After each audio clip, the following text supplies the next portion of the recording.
Hey guys, it's Kyle from Regrettable Props, and today we're working on the shin portion of the Republic Commando build. Once again, templates and materials are listed in the description, and once you have scaled the shin template to be the correct length and size that you need to be, you're obviously going to print that out, cut it out, and trace it onto your foam. You're going to want to make sure you flip the templates because the template is for your left shin and you want to flip it over for your right, and the piece that currently has like 3 sections splitting off of it that are very long, you want to make sure you flip that as well for your other shin because you need it for 2 sides, and every piece is going to be cut out with a 90-degree section, but I'll be going over a few that need to have some 45-degree cuts done on them. And those pieces that need their 45-degree cuts done on them are going to be these side pieces that have the 3 sections branching off of them. Both outside pieces need a 45-degree cut done on it, so you want to make sure you do those. Be careful using a box cutter or whatever device you use to cut 45 degrees. The inside pieces are going to be 90-degree cuts, but on the very outside edges are going to be 45 degrees. And once you have all those cuts done, I'm just going to do a quick time lapse of gluing together. Off screen, I have my hot glue gun. I didn't have an extension cord at the time when I was recording, but that's what I'm doing. I'm gluing small sections bit by bit, holding it together until it's fully cooled. You want to make sure you do in small sections to help ensure a clean seam.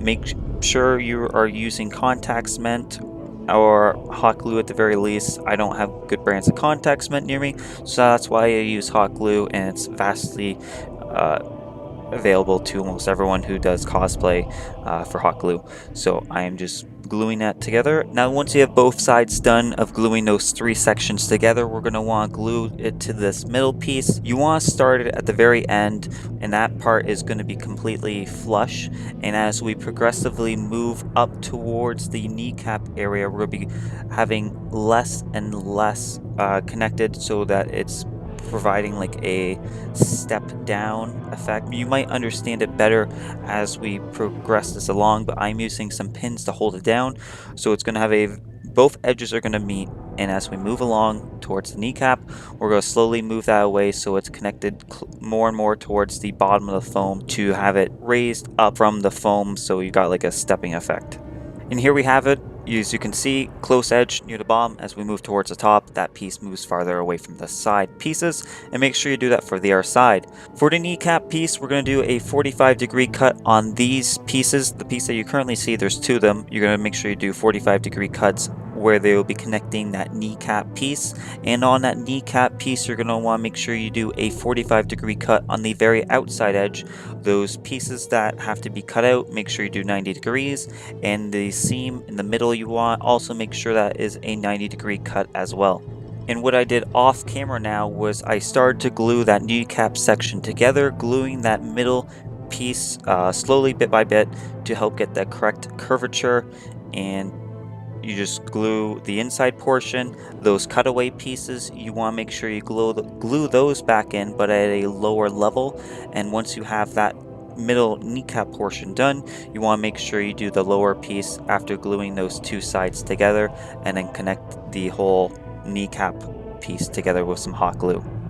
And once you hot glue that kneecap portion all together, this is what it's going to look like. You have the 90-degree outside edge on where we had the 245s meeting up. Now we're going to connect it to the top of the shin portion where we have that little semicircle cut out for it to rest. We're going to make sure we apply a lot of hot glue into that area, and we're just going to glue it and hold it in place till it's done. Now moving on to the back of the shin where we have the calf portion, we're going to do a 45-degree cut on one side of this piece that you currently see on screen.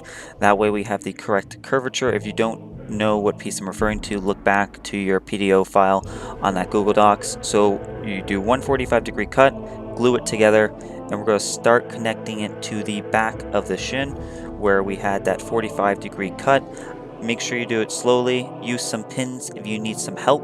Once you have both sides glued in, we're going to do the very low back of the heel portion and glue in one side and then glue in the other, and then where it meets at the very top we also have to do some hot glue. And here you can see once it's all glued together and in focus, we got some messy seams, but that's something we can fix afterwards.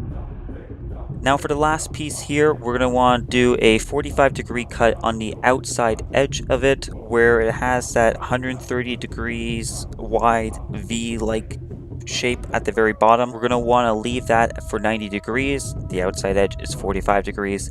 And you kind of want to, while you're gluing it, to fix it into shape, slowly working it on one side to have it follow the perimeter and fit in correctly.